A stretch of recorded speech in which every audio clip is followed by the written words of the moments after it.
napakasaya sa ating palaro sa nayon. Good day to all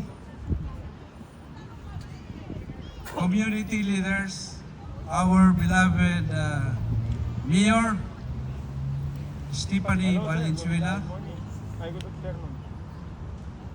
organizers and participants, and their friends, mga advisor ng United Filipino Seniors of Quebec na nandito ngayon. Maraming salamat po sa inyong pagsuporta sa ating palaro sa nayon. It is with great pride and enthusiasm that we welcome you to the third year Palaro sa Nayon 2026.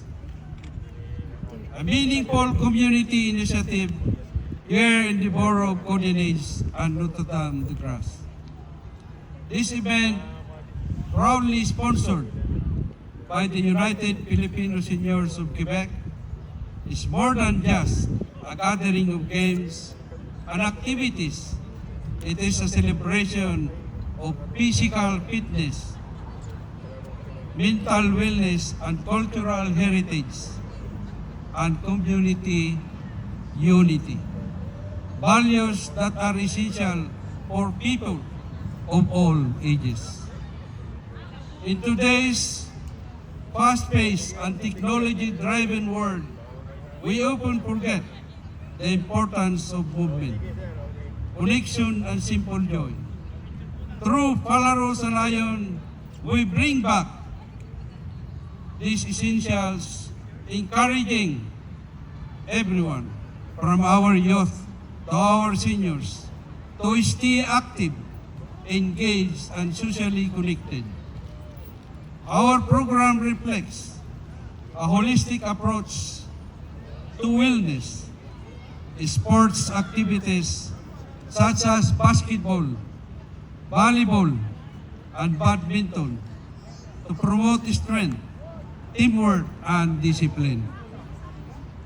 Mind games like chess and Scrabble to sharpen our thinking, strategy, and focus. Parlor games and karaoke bring laughter, creativity, and camaraderie.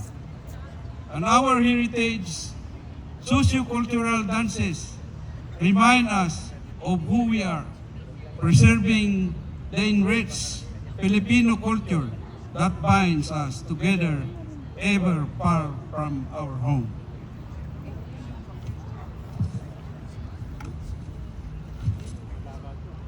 This event is a testament to what united community can achieve, where diversity is embraced, talents are showcased, and friendship are strengthened.